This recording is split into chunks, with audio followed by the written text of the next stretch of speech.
The crack of a rifle shot echoed through the Montana territory as Felicity Turner fled into the darkness, blood seeping through her torn dress.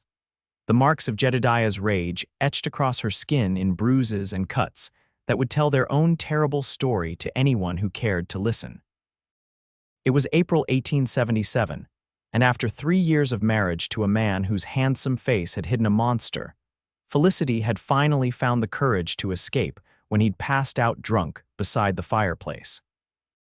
The night was cold, the spring air still carrying winter's bite as she stumbled through the wilderness surrounding their isolated cabin.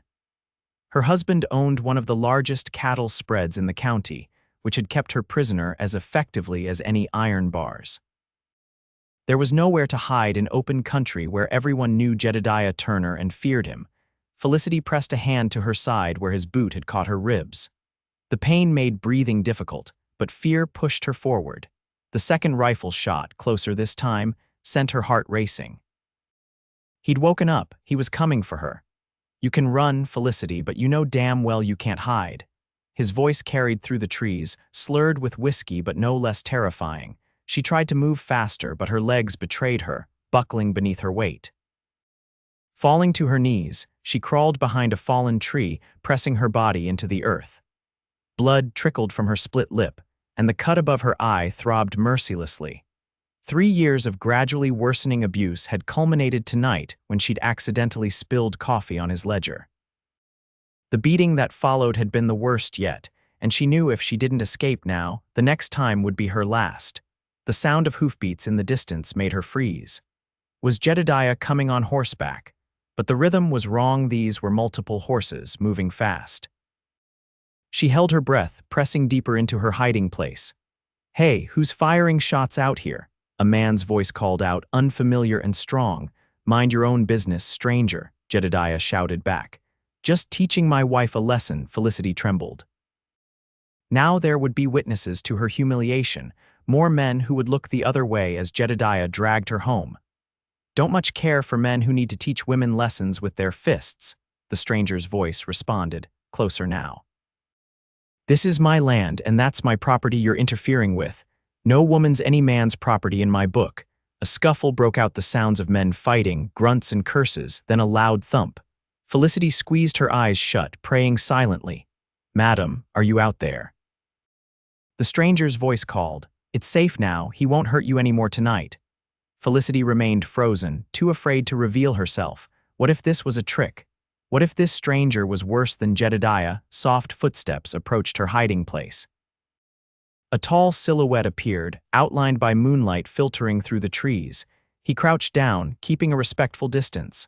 "I can see you're hurt," he said gently.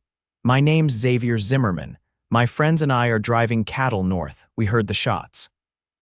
Your husband's tied up back at your cabin. You're safe now." Felicity raised her head slightly, taking in the sight of the man before her. His face was partially shadowed by his hat, but she could see kind eyes studying her with concern. "He'll kill me when he gets loose," she whispered. "Not if you're not here," Xavier replied. "We can take you to the next town or further if need be." "You don't understand. He knows everyone. The sheriff is his cousin. There's nowhere I can go that he won't find me." Xavier was quiet for a moment. "Then we'll take you somewhere he wouldn't think to look." He removed his coat and held it out to her. "You're bleeding. Let me help you." Felicity hesitated, then slowly emerged from her hiding place.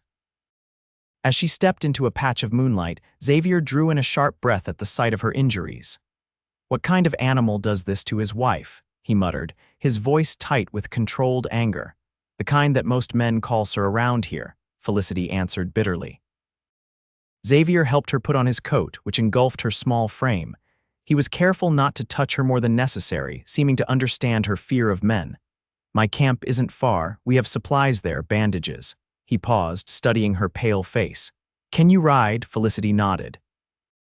She'd grown up on a small farm in Nebraska before Jedediah had come through town, charming her father with promises of a good life for his daughter. Riding had been one freedom Jedediah hadn't taken from her. He'd needed her help with the ranch work too much to forbid it. Xavier whistled softly, and a beautiful palomino emerged from the shadows. He helped Felicity mount, then swung up behind her, keeping a respectful distance while still supporting her enough that she wouldn't fall. My men are waiting back at the trail. We'll get you patched up, then figure out what's next.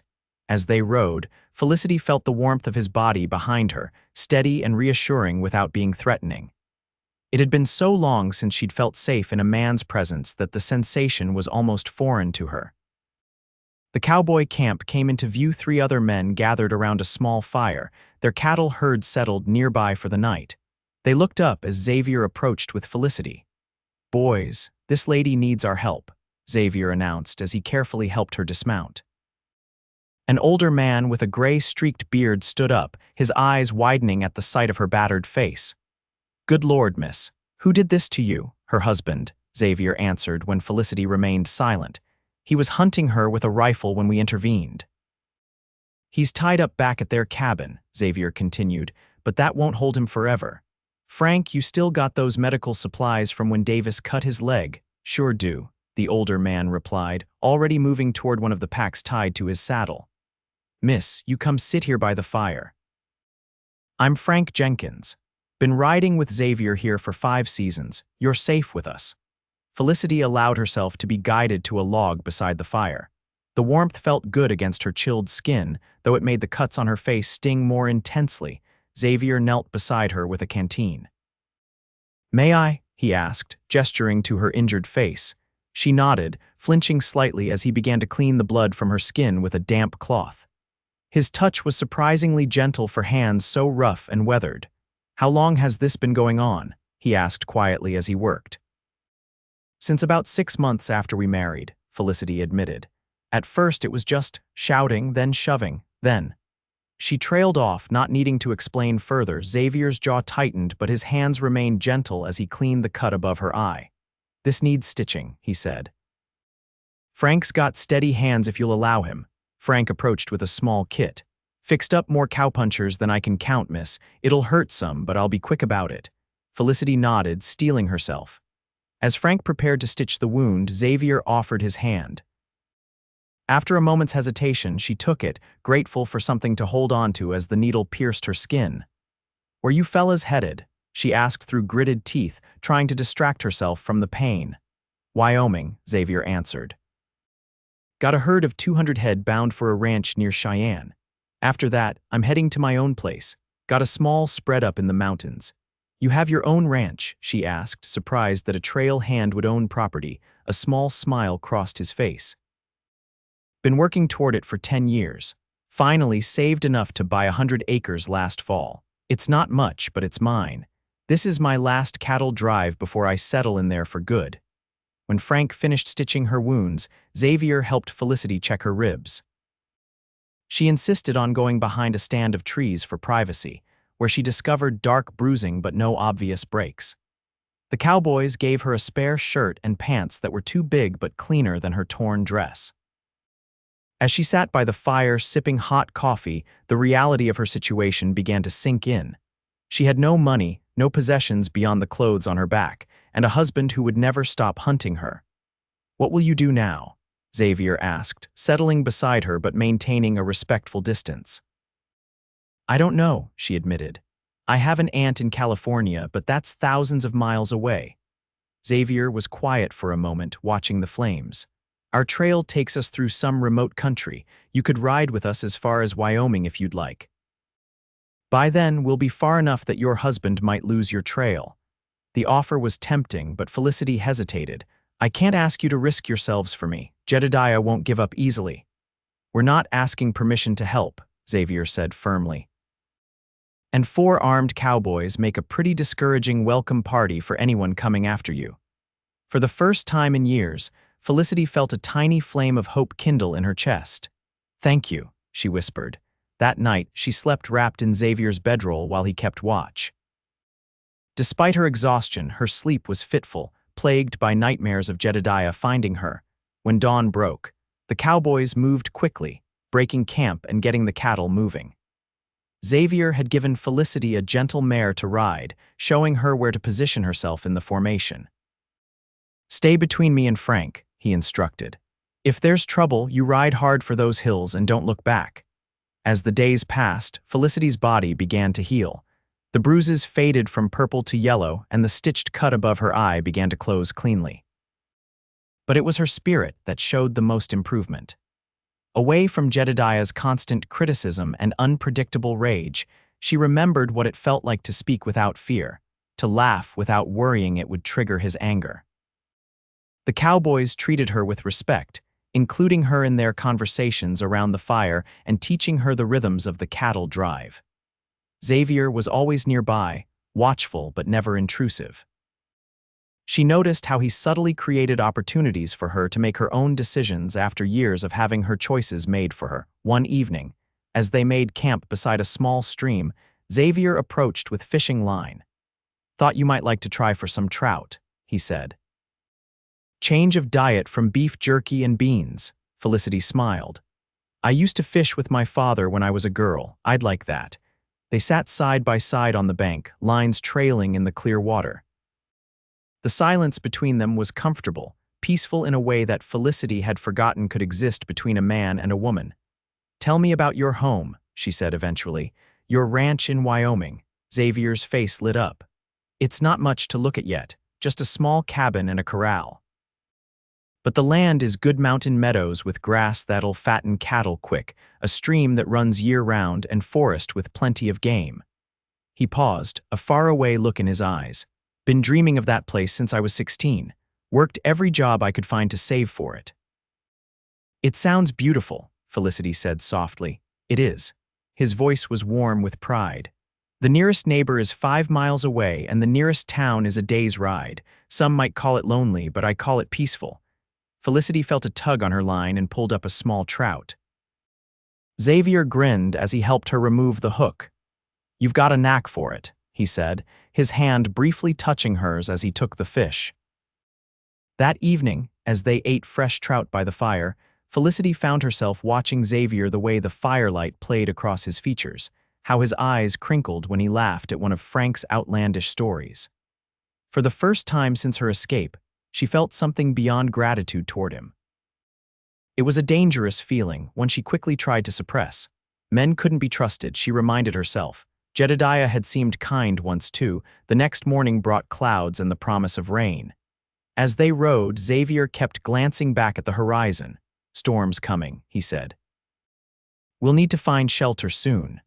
By midday, the skies opened. Xavier led them to an abandoned line shack he remembered from a previous drive. It was small and weathered but would keep them dry. As Frank and the others tended to the cattle, Xavier helped Felicity down from her horse. Her ribs were still tender and she winced as her feet hit the ground. "Still hurting?" he asked, concern evident in his eyes. "Less each day," she assured him. "I'm tougher than I look. That I believe," he said with a small smile. "Anyone who survives what you did has got to be made of stern stuff." Inside the shack, they built a fire in the small stone hearth. The space was cramped with 5 adults, but the warmth was welcome after the cold rain. As evening fell, the other cowboys announced they needed to check on the cattle. "You two stay dry," Frank said with a knowing look that made Felicity blush. "We'll bunk in the lean-to with the horses." When they were alone, an awkward silence fell. Xavier busied himself adding wood to the fire while Felicity tried to wring water from her soaked hair. "Here," Xavier said, offering her a relatively clean bandana. "For your hair." Their fingers brushed as she took it, and neither pulled away immediately. When their eyes met, Felicity saw something in Xavier's gaze that made her heart beat faster. "Felicity," he began, then stopped, seeming to struggle with his words. "I want you to know that whatever happens when we reach Wyoming, you have choices." "You don't owe me or anyone else anything for helping you," she nodded slowly. "I know, but I don't have many options." "There are always options," he said firmly. "You could stay in Cheyenne, find work, or," he hesitated, "or you could come with me to my ranch. Not as anything but a friend needing shelter until you decide what you want to do next." The offer hung between them, weighted with unspoken possibilities. "Why would you do that for me?" she asked. "You barely know me." Xavier looked into the fire. "I had a sister once. Her husband was like yours. By the time I found out what was happening, it was too late." His voice grew rough. "I couldn't save her, but maybe I can help you." Felicity's throat tightened with emotion. She reached out tentatively and placed her hand over his. "I'm sorry about your sister." He turned his hand to clasp hers. "When I saw you that night, hurt and frightened, I made a promise to myself that you'd get a chance at a better life. And if I came to your ranch, what then? Then you'd have time and space to heal, to figure out who you are when you're not afraid." His thumb traced gentle circles on the back of her hand. No expectations, no demands. The tenderness in his eyes made something break open inside Felicity, a wall she'd built to protect herself from further harm. Tears slid down her cheeks. "I don't even know who that person is anymore," she whispered. "Jedediah broke something in me, Xavier. I don't know if it can be fixed." He reached up, gently brushing a tear from her cheek. "You're not broken, Felicity. Wounded, yes, but I've seen your strength growing every day. You just need time." The storm raged outside, rain pounding on the roof as they sat together by the fire, hands entwined. For the first time since her escape, Felicity allowed herself to imagine a future beyond survival, a future where she might find joy again, perhaps even love. As the cattle drive continued northward, Felicity found herself drawn more and more to Xavier. Unlike Jedediah, who had demanded constant attention and obedience, Xavier seemed content with quiet companionship. He taught her trail skills without condescension, listened when she spoke, and shared stories of his own travels across the West. Each night around the campfire, she learned more about him, how he'd left home at 16 after his sister's death, working his way across the frontier, saving every penny for his dream. He spoke of the mountains with such longing that Felicity found herself eager to see this place that had captured his heart. One evening, as they crested a hill, Xavier pointed toward the distant horizon. "Wyoming territory," he said. "We'll be there in 2 days." Felicity felt a strange mix of anticipation and anxiety. Wyoming meant decisions would need to be made. The question of her future, temporarily suspended during the journey, would soon demand an answer. That night, she stood at the edge of camp, gazing at the stars. Xavier joined her, his presence familiar and comforting now. "Penny, for your thoughts?" he asked softly. "I was thinking about my father," she replied. "He wanted so badly to protect me. That's why he thought marrying me to Jedediah was the right choice, a wealthy rancher who promised to care for me after he was gone." She shook her head sadly. "He died believing he'd secured my future." Xavier was quiet for a moment. "Sometimes the people who love us most can hurt us without meaning to. Jedediah was so different before we married," Felicity continued. "Charming, attentive, I thought." She trailed off. "You thought you'd found love," Xavier finished for her. "Yes, foolish of me, not foolish, hopeful." "There's a difference." He turned to face her. "Felicity, I want you to know something. Whatever you decide when we reach Wyoming, He hesitated, seeming to wrestle with his words. "I've come to care for you, more than I should, perhaps." Felicity's heart raced. Part of her wanted to run from these feelings, from the vulnerability they represented. But another part, a stronger part, held her ground. "I care for you too," she admitted quietly, "and it terrifies me." "I know," he said, "and I'd never rush you or pressure you. If friendship is all you can offer, that's enough." In the moonlight, his face was open and honest in a way Jedediah's had never been.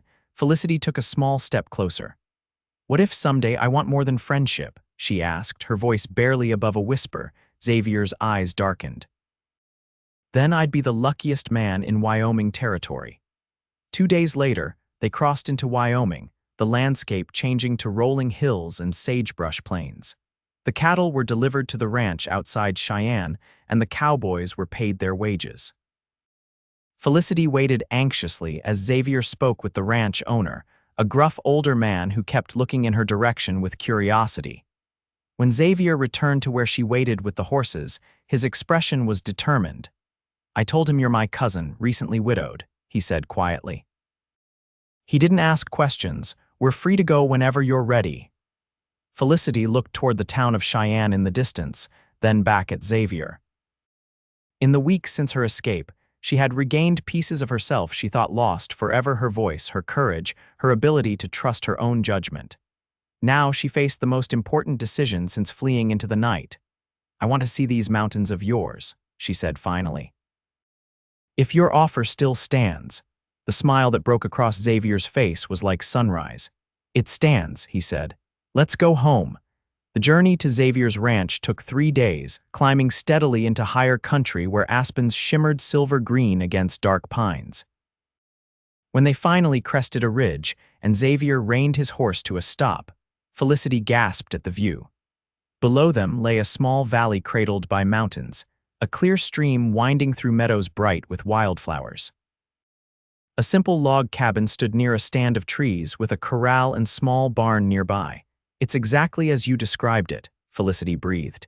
"It's beautiful," pride and joy mingled in Xavier's expression. "Welcome to the Z-Bar Ranch," he said. "Not much of a bar yet, but I aim to change that." The cabin was simple but sturdy, with a stone fireplace, a kitchen area, and 2 small bedrooms. Xavier insisted Felicity take the larger bedroom while he would sleep in the smaller one. "I'll be building on as soon as I can," he explained, "but for now it's shelter." Over the following weeks, they fell into a comfortable routine. Xavier taught Felicity about mountain life, how to identify edible plants, track game, and predict weather from the clouds. They planted a vegetable garden together, repaired fencing, and rode the boundaries of his property. At night, they sat on the porch watching stars appear while sharing stories of their pasts. Felicity found peace in the rhythm of days unmarked by fear. Her body completed its healing, and something inside her began to heal as well. She laughed more easily, spoke her mind without hesitation, and rediscovered simple pleasures like swimming in the cold mountain stream or lying in meadow grass watching clouds drift overhead. Xavier never pushed for more than she offered, though sometimes she caught him watching her with longing when he thought she wasn't looking. His patience and respect only deepened her growing feelings for him. One evening in late July, as they sat on the porch after dinner, Xavier seemed unusually quiet. "What's on your mind?" Felicity asked. He glanced at her, then back at the sunset painting the mountains gold and pink. "I received a letter in town yesterday, news from back east." Felicity tensed. "About Jedediah," Xavier nodded. "He's been looking for you, hired Pinkerton detectives." He paused. "But that's not all. Seems he ran afoul of some gamblers in Missoula. Got himself shot in a card game. He didn't survive." Felicity sat perfectly still, absorbing the information. Jedediah was dead. The man who had terrorized her for years, whose shadow had followed her even to this peaceful mountain valley, was gone. "Are you certain?" she whispered. "The letter came from the sheriff in Helena. Official notification, since you're legally still his wife." Xavier watched her carefully. "How do you feel?" Felicity expected to feel triumph, perhaps relief. Instead, she felt a complex tangle of emotions: sadness for the man Jedediah might have been, grief for the years lost to fear, and overwhelming relief that she was truly free at last. "I don't know," she admitted. "I never wished him dead, despite everything, but now you can choose your future without looking over your shoulder," Xavier finished softly. Felicity nodded, tears filling her eyes. "Yes." They sat in silence as darkness fell, the first stars appearing overhead. Finally, Felicity spoke again. "You know what this means, don't you?" she asked. "I could go anywhere now, California to find my aunt, back east to start over." Xavier's expression was carefully neutral, though she could see the tension in his shoulders. "You deserve that chance," he said. "You should take whatever path calls to you." Felicity rose from her chair and moved to stand before him. In the months since her escape, she had found more than safety in this mountain valley. She had found herself again stronger, wiser, and capable of trust. And she had found a man worthy of that trust. "What if the path I want leads right here?" she asked softly. "What if I've already found home?" Hope flickered in Xavier's eyes. "Felicity," she placed her fingers gently against his lips. "You bandaged my wounds that night in the forest. But in the months since, you've helped heal something deeper. You've shown me what love should be: patient, kind, respectful." Xavier stood slowly, taking her hands in his. "I love you," he said simply. "I think I have since that first night when you were brave enough to trust me despite everything you'd endured." Felicity stepped closer, her heart racing not with fear but with certainty. "I love you too. I want to build a life here with you." When his lips met hers, it was a gentle question rather than a demand. Felicity answered by deepening the kiss, her arms sliding around his neck as his encircled her waist with tender care. They were married that autumn in the small church in the nearest town, Frank Jenkins standing proudly as Xavier's best man. The local women, charmed by their story or the version they shared publicly, had embraced Felicity as one of their own. That evening, as they returned to their mountain home as husband and wife, Xavier lifted Felicity into his arms to carry her across the threshold. "Welcome home, Mrs. Zimmerman," he said, his voice thick with emotion. "Home," Felicity repeated, the word holding all the promise and safety she had once thought forever lost to her. "I like the sound of that." Years passed, and the Z-Bar Ranch prospered. The small cabin grew into a comfortable home, as Xavier added rooms for their growing family, first a daughter with Felicity's spirit and Xavier's gentle eyes, then twin boys who raced their ponies through mountain meadows where cattle grazed. Sometimes at night, when their children were asleep and they sat together by the fire, Felicity would think about the desperate woman who had fled bleeding into the darkness so many years ago. The scars remained a thin line above her eyebrow, the occasional nightmare that woke her gasping, but they were part of her story, not its conclusion. "What are you thinking about?" Xavier would ask, drawing her close against his side. And Felicity would smile, leaning into the embrace of the man who had shown her that love could heal even the deepest wounds. "I'm thinking about how far we've come," she would answer, "and how grateful I am for second chances." In those moments, surrounded by the life they had built together, Felicity knew that some journeys, no matter how painful their beginning, led exactly where they were meant to home, to a love that bandaged wounds and healed hearts, strong enough to last a lifetime.